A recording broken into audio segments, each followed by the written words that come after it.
capítulo número 5 de Mateus, verso 21 até o verso número 26.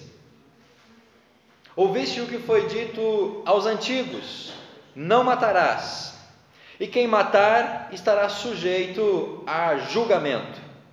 Eu, porém, vos digo que todo aquele que se irar contra o seu irmão será passível de julgamento.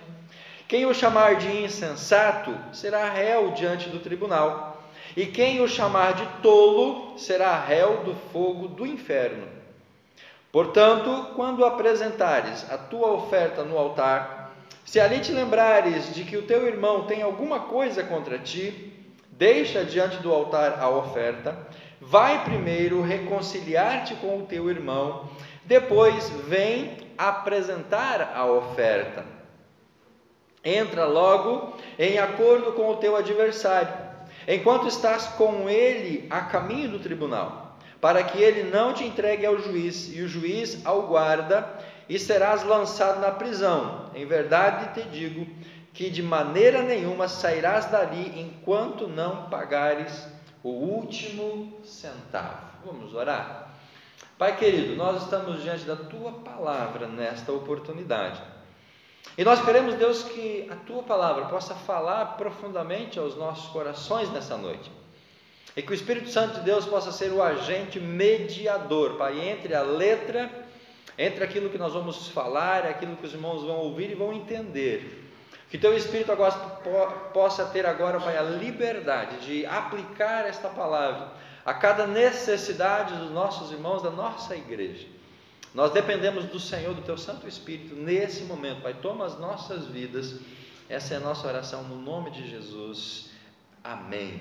O perdão é a cura para a ira e também livra de toda e qualquer condenação. Quando nós estamos abertos a perdoar os irmãos, a perdoar as pessoas, esse perdão é um agente curador para os nossos corações. Quando nós liberamos o perdão, nós somos ricamente abençoados com isso. Quando nós liberamos o perdão, meus irmãos, nós somos beneficiados nos nossos relacionamentos e até mesmo na nossa própria saúde. Quando nós liberamos perdão para as pessoas, o primeiro a ser retribuído com esse perdão é a minha pessoa, além daquela a quem nós vamos perdoar. E quando nós perdoamos também, nós estamos sendo livres de uma condenação que poderia vir sobre as nossas vidas. Então, quando nós exercemos o perdão, a cura de Deus vem sobre nós, e nós também podemos então estar livres de toda e qualquer condenação. É isso que o texto nos fala. É isso que a palavra de Deus nos exorta nessa noite, quando Jesus, nessa continuidade desse sermão tão maravilhoso, ele começa agora então a aplicar à vida dos discípulos aquilo que ele já disse até então. Do capítulo 1, do verso 1 até o versículo número 25, ou número 20, Jesus ele faz uma preparação para o que ele vai começar a ensinar agora.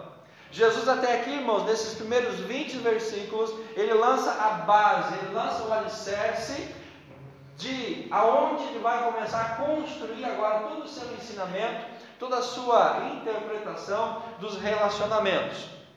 Quando nós lemos as bem-aventuranças, quando nós lemos sobre o sal da terra e a luz do mundo, quando nós lemos sobre a maneira de Jesus interpretar e aplicar a lei, tudo isso é alicerce, tudo isso é base, tudo isso é fundamento. A partir de agora nós vamos começar a perceber as coisas caminhando mais para o nosso dia a dia, mais para os nossos relacionamentos. A partir de agora, a mensagem do Sermão do Monte, ele vai ter uma relevância talvez maior com a nossa vida, porque nós vamos nos ver mais nas lições e naquilo que Jesus vai falar. Por exemplo, Jesus começa a falar aqui sobre a questão do homicídio, a questão da ira, de não chamar o irmão de insensato ou de tolo, ou de idiota, de babaca, seu trouxa, seu retardado. E nós fazemos isso talvez muito na nossa vida, no nosso dia a dia, nós não medimos as palavras. Jesus fala, se você vai para a igreja e está com mágoa no teu coração, nem a tua oferta Deus vai receber. Se nós viemos para o culto com algo no nosso coração, sentimentos, mágoas, ressentimentos, e chegarmos aqui para colocar uma oferta, Deus fala, não quero essa oferta. Imagina Deus rejeitar uma oferta? Deus rejeita, por quê? Porque o coração do ofertante está em dissonância com a vontade de Deus. E Jesus ainda continua dizendo, olha, se você estiver em desacordo com alguma pessoa, vai lá e faz as pazes, acerta as suas diferenças, para que você não caia lá no tribunal e o juiz então te condene, e você vai ter que cumprir a sua pena. Percebe, irmãos, que isso é muito relativo mais ao nosso dia a dia. Então, a partir de agora, o Sermão do Monte começa a ficar mais interessante para nós, porque Jesus começa agora a trazer exemplos, a trazer situações do nosso dia a dia, situações do nosso cotidiano. O Sermão do Monte é destinado para os discípulos de Jesus. Jesus apresenta o caráter desses discípulos, Jesus exorta para a influência desses discípulos no mundo onde eles estão, e a partir disso então Jesus apresenta a justiça desses cristãos, que deve ser muito maior do que os religiosos, os escribas e os fariseus. Percebemos que isso aqui é alicerce, isso aqui é tudo base, é fundamento, tudo é questão de preparar o coração e a mente nossa para o que Jesus começaria a nos ensinar a partir de agora.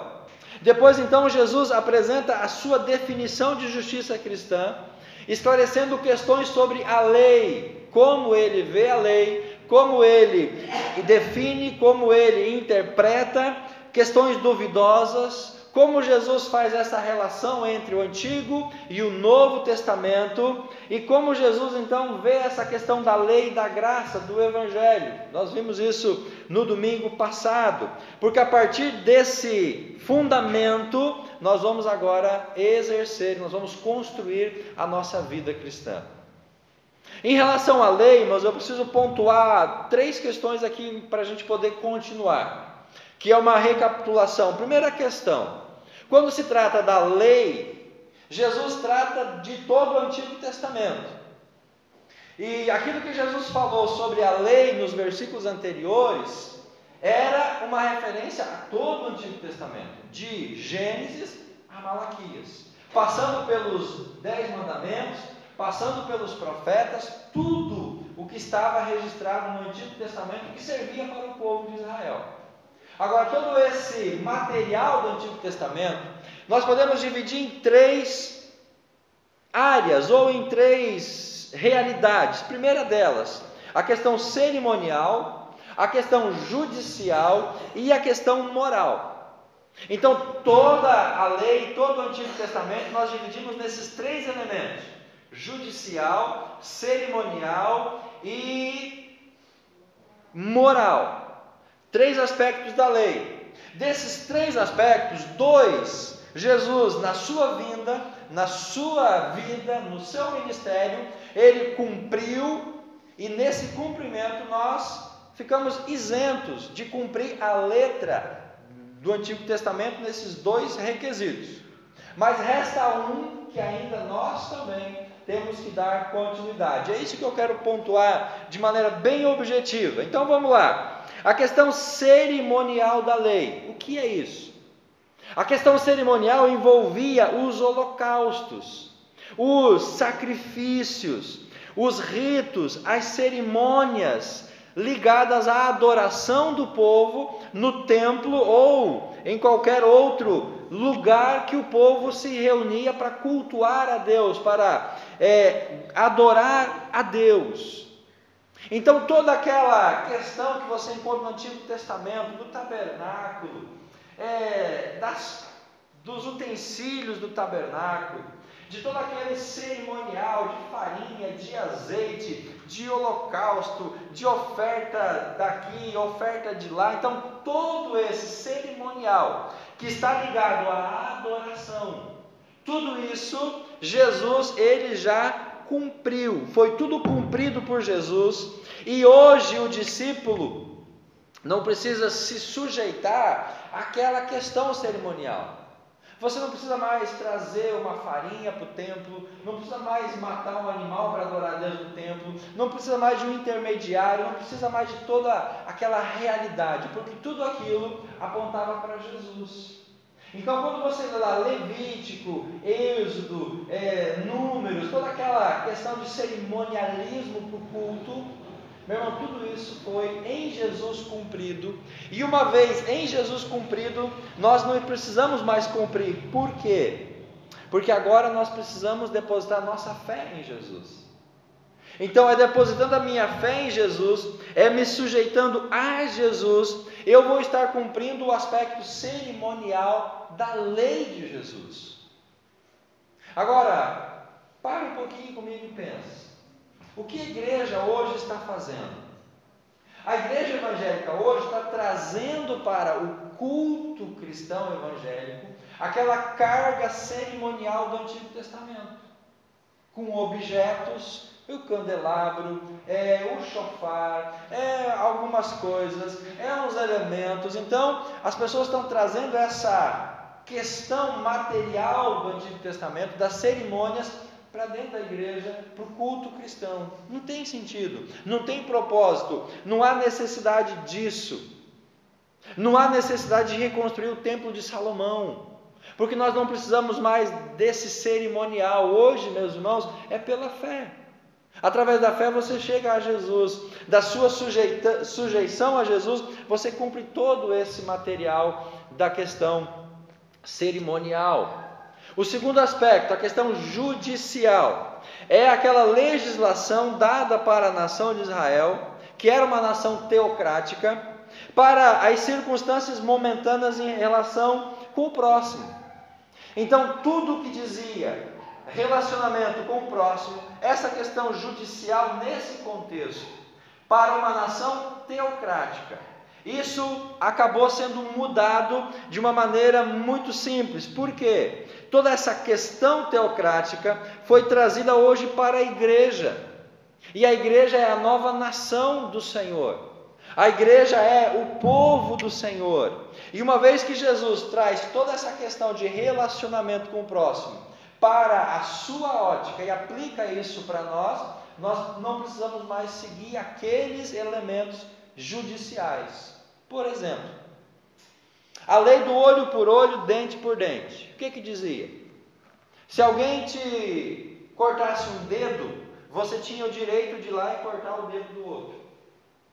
Se alguém te furasse um olho, você tinha o direito de pegar e furar o olho do outro. É a lei da reciprocidade. Então, se alguém te fazia algum mal, você tinha legalmente o direito de fazer o mesmo na vida daquela pessoa. Uma outra questão. No Antigo Testamento tinha cidades de refúgio. O que era isso? Era uma cidade onde a pessoa podia se refugiar até ser julgada a ação. Por exemplo, estavam dois camaradas trabalhando e, vamos supor, o machado de um escapou do cabo e bateu na cabeça do outro e o outro morreu. Foi um acidente. A lei dizia que os parentes do morto poderiam se vingar da pessoa e matá-lo. Só que aí a questão judicial, essa pessoa fugia para a cidade de refúgio, lá ela ficava protegida, se levantava as provas, a documentação e dava o veredito. Não, foi um acidente, a pessoa estava livre da culpa, não ia morrer por conta daquilo. Então todo esse aspecto judicial de relacionamento entre as pessoas, tudo isso não é mais hoje necessário a gente observar isso. Porque Jesus ele pega toda essa questão legal e diz assim: olha, obedeça a Deus, ame a Deus e ame ao próximo, e você vai cumprir toda a lei. Então, para mim cumprir a lei dentro desse aspecto de relacionamento com o próximo, eu não preciso mais seguir essa regra do olho por olho, dente por dente. Agora, nós através do amor, nós cumprimos esse aspecto da lei. Resta então, irmãos, a questão moral. E a questão moral é o que ainda persiste da lei para que nós possamos cumprir. Essa questão moral consiste nos 10 mandamentos e alguns outros princípios morais que são permanentes, são perpétuos, duradouros e não têm fim, jamais. Por quê? Porque eles configuram o relacionamento eterno entre Deus e o homem, pautado no amor a Deus e pautado no amor ao próximo. Esse aspecto moral está em vigor, vai continuar em vigor e jamais vai deixar de ser exigido de nós. Então, dentro dessa questão moral, nós temos que cumprir aquilo que Jesus predisse, ou aquilo que havia sido registrado no Antigo Testamento. Então essa questão é importante nós entendermos, porque pode ser que a gente entre em conflito. Pastor, mas o que da lei eu vou cumprir? O que da lei eu preciso ainda observar? E a pessoa que guarda esse quesito da lei, dizendo que isso tem que ser feito, por exemplo, dias da semana, não pode comer isso, não pode comer aquilo, não pode usar essa roupa, não pode fazer essa questão. Irmãos, o que não é questão moral, Jesus basicamente diz: olha, eu vou tirar de vocês essa carga, esse peso. Basta você confiar em mim, basta você amar a Deus, basta você amar o próximo, basta você fazer aquilo que Ele vai dizer agora, que você vai cumprir todo esse aspecto da lei. Então, meus irmãos, diante disso a gente caminha agora para o texto. O texto começa dizendo assim: ouvistes o que foi dito aos antigos, na lei. O que dizia a lei? Não matarás. É isso que está dizendo a lei, não matarás. Agora, o que Jesus fala em relação a isso? E ele continua: quem matar estará sujeito ao julgamento. Nada mais justo. Se a pessoa tirou a vida de outro, ela vai precisar ser o quê? Julgada por conta disso. Mas Jesus fala assim: eu, porém, vos digo que todo aquele que se irá contra o seu irmão, percebe aqui, queridos, será passível de julgamento. Então, a lei dizia: quem matar estará sujeito ao julgamento. Agora, Jesus vem e fala assim: olha, se você se irá contra a pessoa, e você guardar essa ira no coração, você alimentar essa ira, você não deixar essa ira sair do seu coração, se você se apegar a isso, isso é igual a você cometer um homicídio, um assassinato. A vingança. Se diz que a vingança é um prato que se come frio. Por quê? Porque a pessoa guarda aquele sentimento no coração por anos e anos, e aí ela vai e se vinga do outro. O que Jesus está dizendo? Olha, quem tem essa atitude é a mesma coisa que você pegar uma arma e dar um tiro no outro e tirar a vida dele. Então percebam, meus irmãos, que quando Jesus ele começa agora a exortar os seus discípulos com relação ao seu testemunho, ao seu caráter, à sua justiça, ao seu comportamento, Jesus aprofunda essas questões da lei. A proibição está relacionada ao 6º mandamento, que proíbe o homicídio. A melhor expressão é não cometerás homicídio. Por quê? Porque o não matarás, ele é relativo. Havia na própria lei algumas brechas permitindo a pessoa matar o outro. Por exemplo, na guerra, se a pessoa fosse para a guerra, na guerra ele poderia matar a outra pessoa. Era permitido. O exemplo que eu já dei do olho por olho, dente por dente. Se alguém chegar e matar o seu familiar, o seu filho, a lei te dava prerrogativa para você ir lá matar o filho do outro. Então, quando a Bíblia fala não matarás, a melhor interpretação é não cometa homicídio. Sem nenhuma causa, sem nenhuma razão, sem nenhuma questão, talvez, de justificativa. A lei não era uma proibição contra a vida sob qualquer circunstância. A mesma lei ordena a morte como um tipo de pena. No contexto de guerra era totalmente permitido. Além disso, os ensinos dos religiosos apontavam para o julgamento de uma sentença apenas humana. Quando o texto fala, quem matar estará sujeito ao julgamento, esse julgamento, irmãos, na cabeça dos escribas e dos fariseus que interpretavam a lei, era apenas um julgamento humano. Eles não tinham como prerrogativa um julgamento divino. E aí, se a pessoa cometesse um homicídio, matasse alguém, ela seria julgada apenas no tribunal humano e ela não seria em nenhuma hipótese julgada por Deus no tribunal divino. Mas Jesus está dizendo, olha, não é bem assim que as coisas funcionam no meu reino. Se você matar alguém, se você se irar contra alguém, se você chamar o irmão de idiota, de tolo, você estará sujeito ao julgamento dos homens e ao julgamento do Senhor. Então perceba que Jesus, ele aprofunda essa questão que está sendo colocada aqui. Os religiosos estavam restringindo a aplicação deste mandamento apenas ao ato do homicídio, o ato cometido, mas a aplicação era mais ampla, incluía pensamentos, palavras além dos atos, a cólera, o insulto além do homicídio. A questão da lei, meus irmãos, sabe o que é o problema? Normalmente a lei surge para quê? Para corrigir algo que já estava acontecendo e que não era de acordo com a vontade de Deus. Por exemplo, recentemente foi aprovada a lei do feminicídio. O que é isso? Se você matar uma mulher, você vai sofrer uma pena maior pelo fato de ser mulher. Então, por que essa lei ela foi aprovada há pouco tempo? Porque havia muito crime contra a mulher.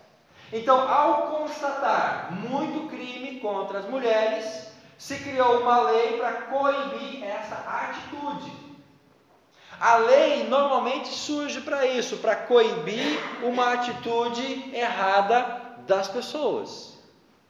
Em linhas gerais, eu não sou doutor em direito, não conheço dessa matéria, mas em linhas gerais, quando se cria uma lei, é para coibir alguma prática que já existe.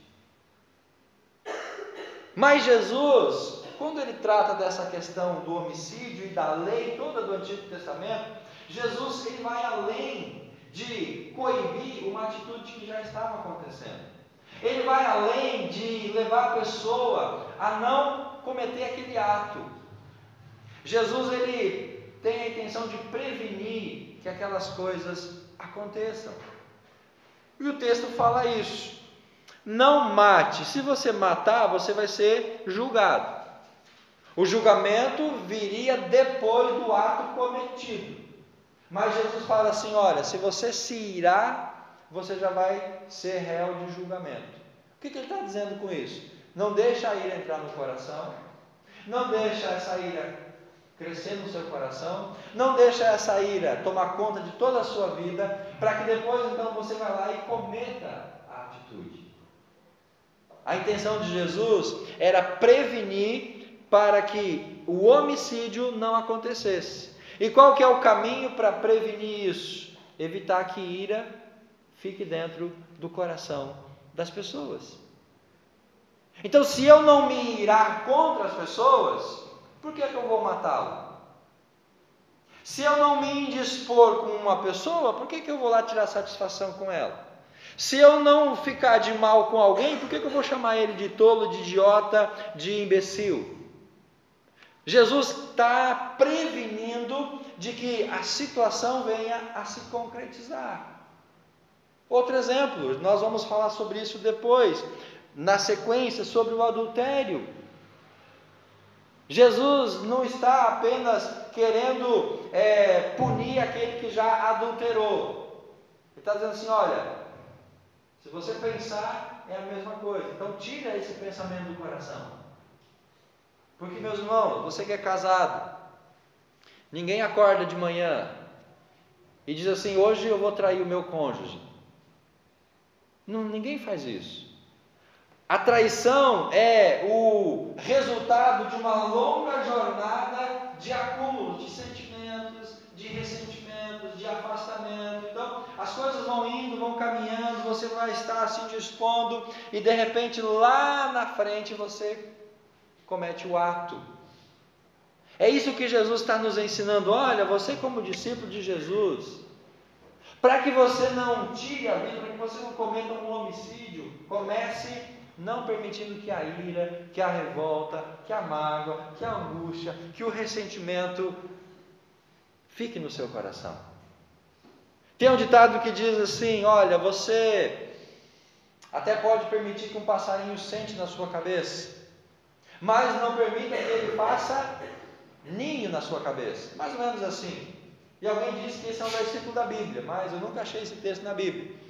Então o que Jesus está dizendo assim: olha, não permita que uma situação venha para o seu coração, não alimente isso, para que isso lá na frente não traga consequência mais séria. Então, meus irmãos, quando nós lemos aqui no texto, não matarás, quem matar está sujeito a julgamento, Jesus está proibindo algo em relação ao homicídio. Lógico, para nenhuma pessoa o homicídio é permitido. E para nós como discípulos, também não. Mas não é apenas o ato concretizado. Porque o verso 22, Jesus vai falar sobre a questão da ira. Eu, porém, vos digo, todo aquele que se irar contra o seu irmão, será passível do julgamento. Quem o chamar de insensato, talvez a sua Bíblia esteja aí, raca, é uma palavra antiga, será réu diante do tribunal. Quem o chamar de tolo, será réu do fogo do inferno. Então perceba a escala, meus irmãos, de condenação. A ira leva ao julgamento. Chamar de tolo leva para o tribunal. E chamar de imbecil leva para o fogo do inferno. Então perceba que as coisas elas vão ficando mais sérias. Guardar a ira, julgamento. Na minha tradução, insensato, réu diante do tribunal. Xingar a pessoa, fogo do inferno. E depois do xingamento vem a agressão, depois da agressão vem o tirar satisfação, e nesse tirar satisfação vem o homicídio, vem a morte, vem as brigas, todas as coisas. Começa justamente com essa questão da ira. E é por isso que Jesus então nos exorta contra a ira. A ira gera julgamento. E nem toda ira é maligna. A ira de Deus, por exemplo, é santa. A ira de Deus é pura. Até mesmo algumas iras humanas podem ser justas. Mas nós temos que tomar cuidado para que essa ira não tenha efeitos negativos. A Bíblia diz: irai-vos, mas não pequeis. Me apresenta uma pessoa que nunca ficou irada com alguma coisa. Você consegue me apresentar alguém que nunca ficou irado com alguma coisa? Dificilmente eu vou conseguir apresentar alguém e dizer: eu nunca fiquei irado com nada. Meu irmão, nós ficamos irados talvez todos os dias. Então, qual que é o problema? É essa ira se transformar numa atitude contra a pessoa. A ira de Deus é pura, é santa. Algumas iras nossas são até mesmo aceitáveis, mas a referência de Jesus é sobre a ira injusta, do orgulho, da vaidade, do ódio, da maledicência, da vingança.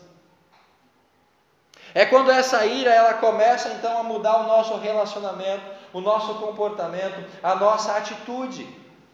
É quando a gente, tomado por essa ira, a gente vai no pescoço do outro e a gente não mede as consequências. É essa ira que Jesus diz: cuidado com essa ira.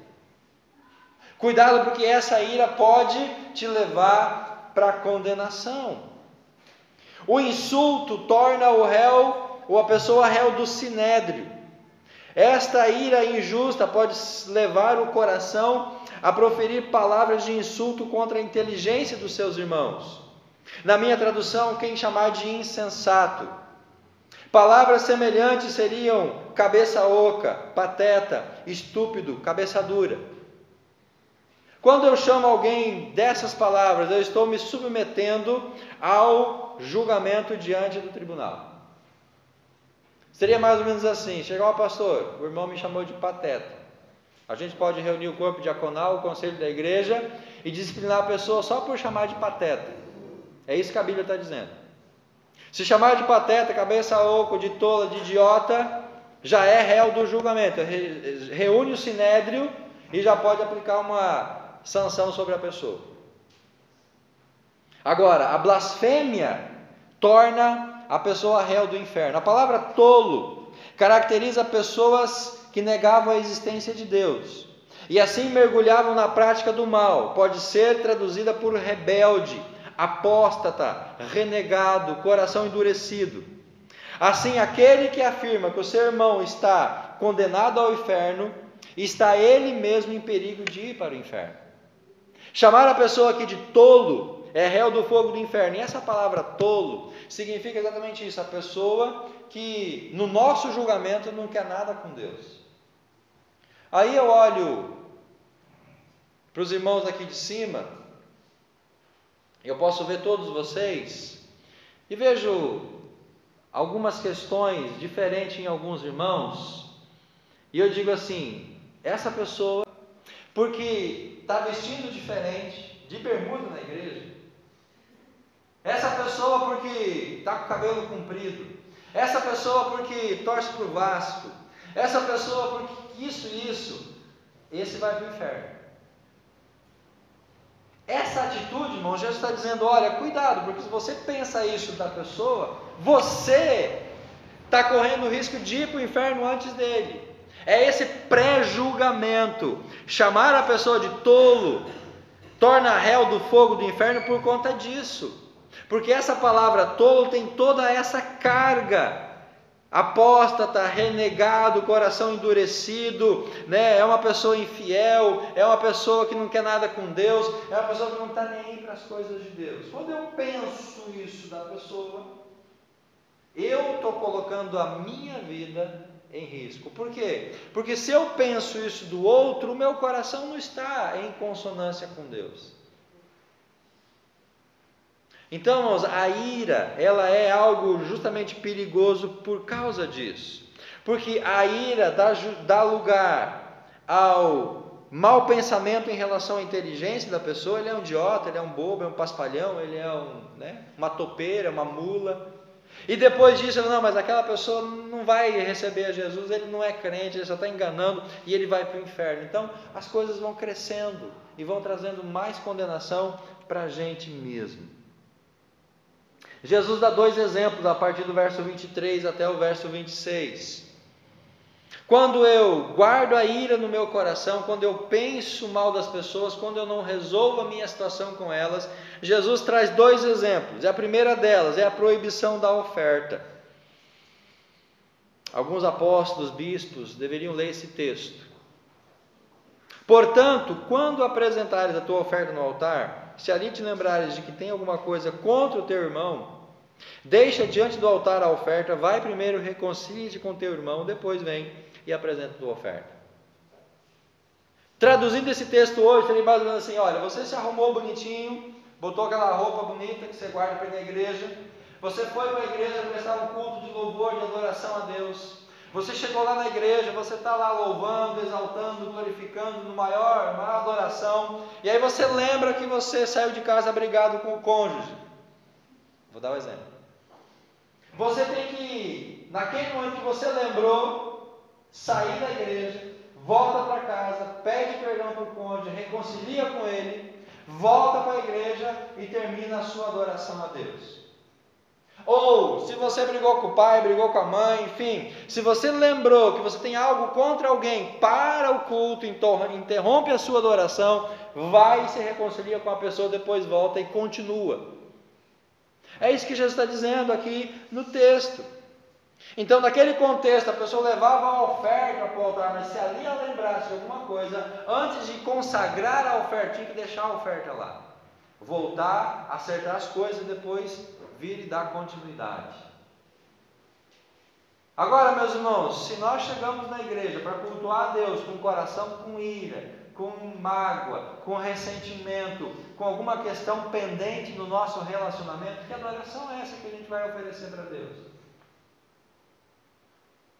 Que adoração é essa que nós estamos oferecendo para Deus, se eu vim para o culto com o meu coração cheio de coisa? E aí eu vou perguntar de novo para você, me diz uma pessoa que nunca veio para a igreja com o coração cheio de algum tipo de ressentimento, de mágoa, de ira, alguma questão. O Vasco perdeu, a pessoa ficou irada, ficou brava. A mulher se demorou muito para se arrumar, atrasou, a gente já vai para o culto na pilha. A gente muitas vezes vem com o coração irado, irmãos, para a igreja. E a gente quer que Deus receba a nossa adoração, a gente quer que o culto flua, a gente quer que as coisas... Mas não vai acontecer, não adianta bater prego em pedra. Não adianta a gente tentar querer que Deus aceite a nossa adoração, porque é isso que Jesus está dizendo. Se você chegou na igreja para prestar o teu culto, e lá você lembrou que tem alguma coisa contra alguém, para tudo. Não adianta tentar seguir, porque essa adoração não vai chegar diante de Deus. E muitas vezes é por isso que a gente tem a impressão de que o culto fica meio sem graça, a coisa não está muito bem, o louvor está atrapalhado, as palmas se desencadeiam, então a gente pensa, não está fluindo o negócio. Por que não está fluindo, irmãos? Porque o nosso coração está com algum tipo de ressentimento. E aí não vai ter jeito do negócio andar mesmo. Se a ira e o insulto são tão sérios, são perigosos, devemos fugir deles e nos precaver o mais rápido possível. Para isso, apresenta a ilustração da pessoa que vai ao templo oferecer o sacrifício. Essa ilustração é extraída da igreja que diz respeito a um irmão que tem um ressentimento contra nós e aponta para a necessidade de ação imediata. No ato da adoração, se nos lembramos da ofensa, devemos interromper a adoração, sair e acertar a situação. Eu vou dar 1 minuto para quem quiser sair do culto, ir para casa, resolver alguma coisa, depois voltar. Amém? Mas, irmãos, se a gente fizesse isso sério, talvez todos nós teríamos que sair daqui e resolver alguma coisa, para depois voltar e continuar a adorar a Deus. Estou mentindo? Falo por mim. Se nós fôssemos fazer isso agora, talvez não ia sobrar ninguém aqui na igreja para continuar o culto. Todos nós teríamos que voltar e resolver alguma coisa e depois voltar para continuar o culto. Essa é a realidade. Não vamos fazer isso hoje, vamos deixar para no próximo domingo não vir com esse sentimento para a igreja. Essa é a receita do Senhor. Mas raramente nós atendemos ao chamado de Cristo para a ação imediata. Precisamos ser mais sensíveis no que se refere à atitude, palavras, olhares, pensamentos, porque tudo isso pode carregar o nosso coração e a gente chegar no culto e não poder continuar a nossa adoração. O outro exemplo que Jesus dá é com relação ao acordo. Entra logo em acordo com o teu adversário, enquanto estás com ele caminho do tribunal, para que ele não te entregue ao juiz e o juiz ao guarda, e seja lançado na prisão. Em verdade te digo que de maneira nenhuma sairás dali, enquanto não pagar até o último centavo. Talvez nos dias de hoje seria mais ou menos assim, olha, se você tem uma audiência marcada lá no fórum contra algum processo que você está respondendo, antes de chegar lá no fórum, procura a pessoa que te processou, senta com ele, acerta a situação com ele, faz um acordo amigável, resolve a situação com ele antes, para que ele chegando lá no fórum, diante do juiz, o juiz ouça as duas partes e te condene à prisão, e você só vai sair de lá quando pagar toda a sua dívida. É isso que Jesus está dizendo. Faça o acordo com o seu adversário. E a proibição aqui é contra esse desacordo. Nunca deveríamos permitir que uma desavença permanecesse, muito menos que ela se desenvolvesse. A desavença nem deveria entrar no nosso relacionamento, na nossa vida, quanto mais perdurar. E aí a gente fica de mal por um dia, a gente fica de mal por 2 dias, a gente fica de mal por uma semana. Quando a gente é muito ruim mesmo, fica por 1 mês, 2 meses. Jesus está dizendo, não faça isso. Deu problema no relacionamento? Para, senta, resolve, faz o acordo, termina a situação, depois segue a sua vida. Porque quando o julgamento vem de fora, ele é muito mais severo.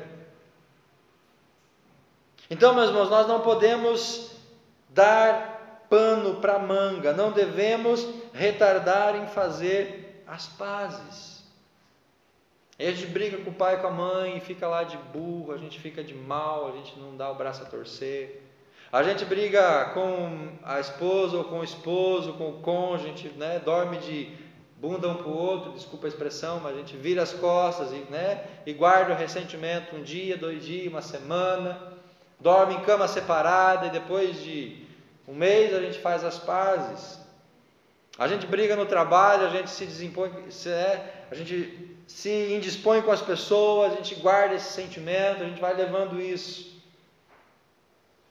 Não devemos permitir que o sol se ponha sobre a nossa ira, mas imediatamente tomar a iniciativa de restaurar o relacionamento, pedir desculpas, acertar a situação.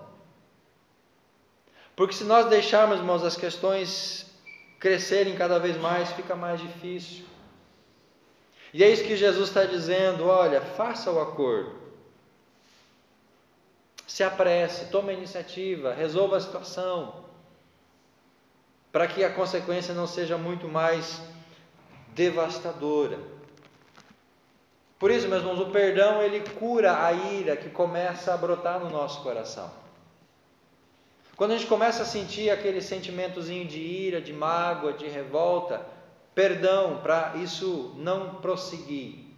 E quando nós somos perdoados e quando nós perdoamos, isso evita outras ações mais sérias. Jesus extrai ilustrações muito práticas do 6º mandamento, não matarás, com as suas implicações lógicas.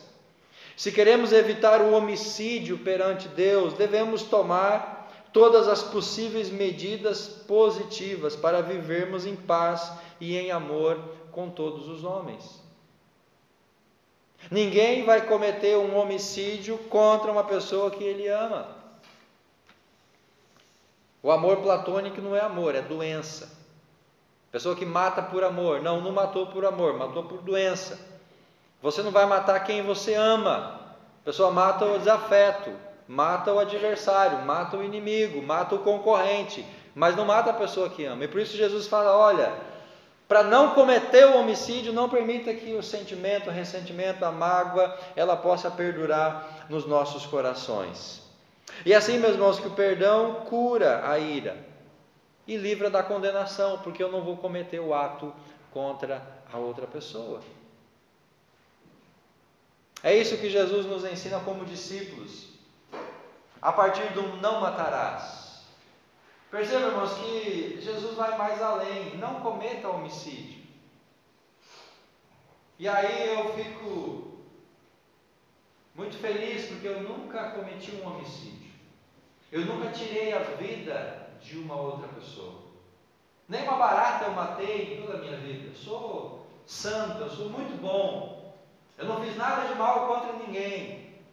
Nunca dei um soco em ninguém, nunca taquei uma pedra em ninguém, não sei quando era criança, Nunca fiz mal para outra pessoa. E a gente acha que isso é, como aquele cara é bom. Mas o coração está cheio de inveja, cheio de ira, cheio de mágoa, cheio de ressentimento, cheio de rancor. É pior do que dar um tapa em alguém, é pior que tirar a vida de uma outra pessoa. Porque esse tipo de ressentimento pode conduzir até o julgamento do inferno. A seriedade, irmãos, dos ensinos de Jesus é muito mais profunda do que a letra: não matarás, não cometa homicídio. E para nós talvez seria muito melhor Jesus dizer: olha, continue não cometendo homicídio. Não precisa ficar preocupado com ira, não precisa ficar preocupado com mágoa, não precisa se preocupar com isso. Você não deve cometer o ato. E é isso que as pessoas fazem hoje. Olha, não tem problema você roubar. O problema é você não ser pego. Não tem problema você trair o seu cônjuge. Você tem que cuidar para não ser descoberto. Não tem problema você desviar um dinheiro que não é seu. Você não pode cair na lava-jato. Não tem problema você ser corrupto. Você não pode deixar as pessoas te pegarem na corrupção. É isso que o mundo diz, é isso que as pessoas pregam. Evite que você caia, que as coisas sejam descobertas e que tudo vá para o ventilador, usando o ditado popular. Mas pode continuar com as falcatruas, com toda essa situação, isso não tem problema, é isso que o mundo diz. Mas o que Jesus fala é assim: olha, comece do coração, tirando toda a mágoa, ressentimento, ira, para que você não chegue numa situação mais